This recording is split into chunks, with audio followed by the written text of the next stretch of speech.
Ladies and gentlemen, I'm meadsy69. Welcome back to the channel. So in today's video, we're going to show you guys how to get 10,000 plus damage. Yes, we are, and we're going to show you in the Leopard 1. Now, I would love to say that this is my replay, but sadly, it's not, and it probably never will be. So, but we're going to watch the replay.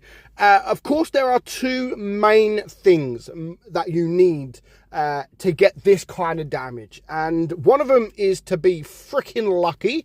You have to be lucky. No matter how skillful you are, you have to be lucky to get this kind of damage. And whether that be the enemy are bad or your team's bad, you know, maybe an Amarak, you have to be lucky. And of course, as I've just stated, you do need a bit of skill involved as well. But I would say it's like 70% lucky, 30% skilled. But we're going to watch the replay, see what he does, and then you guys can try and copy and do the same thing. But it's something that we have been seeing a lot more. Now, back sort of 5-6 years ago, you used to never see 10k damage. Back even further than that, sort of 8-9 years ago, you used to only sort of see 7,000 maximum. You used to hardly ever see 8,000. So, but we're going to watch the replay, and straight off the bat, we might pause it every now and again to talk. But first thing, what I'm going to say is if you look at the enemy lineup, there's two mediums on each team. Basically, the lineup is exactly the same. But the Leopard here decided to go to the left side instead of the right side. Now, normally the mediums do go towards that C area.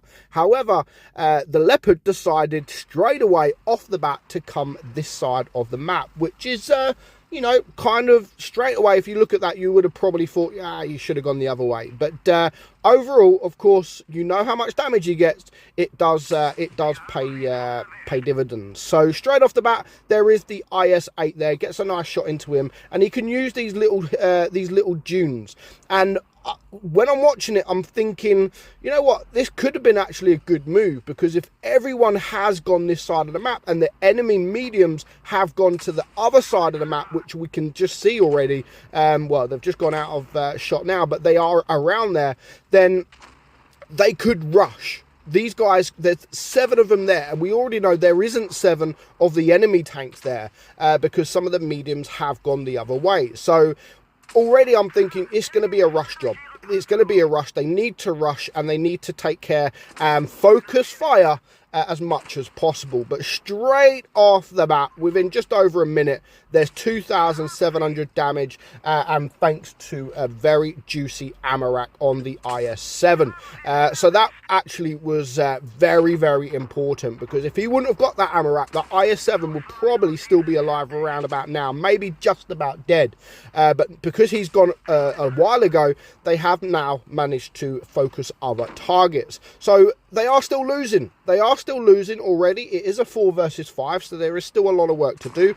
And that there was a beautiful shot onto the IS-8. So here you can see it's now a 3 versus 4. So the guys are losing, and they're losing very quickly, to be fair. But there is now a couple of juicy targets left. If you look at the targets, you got the FV4 005 that is now dead. You got the T54, the Minotauro, which is full hit points, and you do have another medium, which is the STB1. So they have managed to get it down to a 3 versus 3. Our guy is still on full hit points, on 5,000 damage, almost 6,000 damage, and yeah, it's all thanks to that Amarak, and which is what I said at the start. You need a bit of luck, and this guy's luck, not only that this T54 probably doesn't know what is he doing. Like, even if he doesn't manage to kill the Leopard, at least try, at least get some damage. But look, he loses all of his hit points just to go hide. He can take literally one more shot, where if he would have just stayed and fight, and he could have actually taken a couple of shots on the Leopard 1. Yes, he probably wouldn't have been able to win the battle, but he would have been able to shoot him twice, maybe even 3 times. Yes, he would have died, but if he would have managed to shoot him 2 or 3 times, already I can say that that would have changed the outcome of this game completely. But because he tried running away, even though he was dying, losing all of his hit points, it's literally changed the outcome of the game. So just 2 tanks versus 2. However, they do need to do something because they are losing on supremacy points. And of course, he wants to leave the Minotauro, which is the correct thing to do, and go for the DPM, go for the speed, and try to get rid of that STB1, which at the moment we don't know where he is. So you can see him looking for him. He has to go look for him. I don't know whether he's going to be full hit points or not, but even if he is full hit points, he still needs to be careful. And yeah, they got almost around the same amount of hit points. But is he AFK? No, he's not. He does clear the CC1. So now it is a 1 versus 2. He's got no choice. He has to now attack this STB1. But look at, I mean, what are these players doing? I really don't know. He just come out sideways, and he took 1 shot against that STB1, which was actually really, really important because, again, he still has the hit points left. Now, with 2.5 minutes left on the clock, there is just the 1 tank left, but he is still full hit points. And with the enemy winning on supremacy, he does have to make his move. So now he is up to 8,400 damage. He's on 5 kills, but it is not over with yet. And if this Minotauro has all 3 shells loaded, he could actually clear this STB1. I know he's got the reserve shell, but all he needs is 3 shots and he's dead, especially if he does use HE as well. You could penetrate the Leopard 1 with HE pretty much anywhere, side on, but he's not doing that. So that's 500 damage. He is now a 1 shot, but the Minotauro has got himself in a very, very bad position. Very nice rush there from our guy. A lot of people might have actually stayed a little bit back, but, you know, been a little bit more careful, but he risked it, and the rewards pay off, and he does manage to clear him. Very, very nice game. Like, he played it really well, went for the right targets, got a bit lucky with the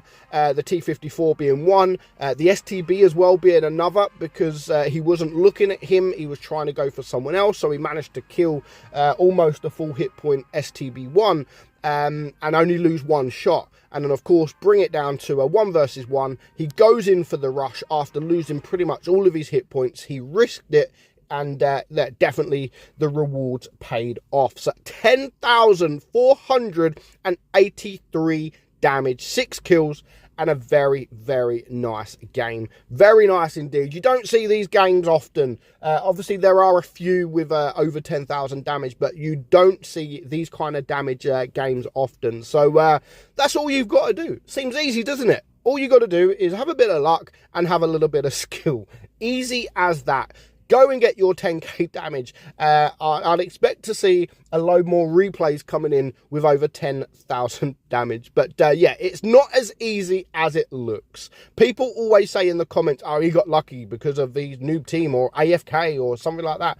You still need to perform, you know, whether or not they are bad or not, especially in something like a Leopard, which has no armor. So even if there is a really bad player on the enemy team, he can still shoot you and he's going to penetrate you. However, if you was riding an IS-7 or an IS-4 or something like that, then they might not be able to penetrate you. Then you can use that as an excuse. But he played it very well and he got the rewards, and it is the Hall of Fame #1 damage in the Leopard 1. So thanks for watching. I'm meadsy69.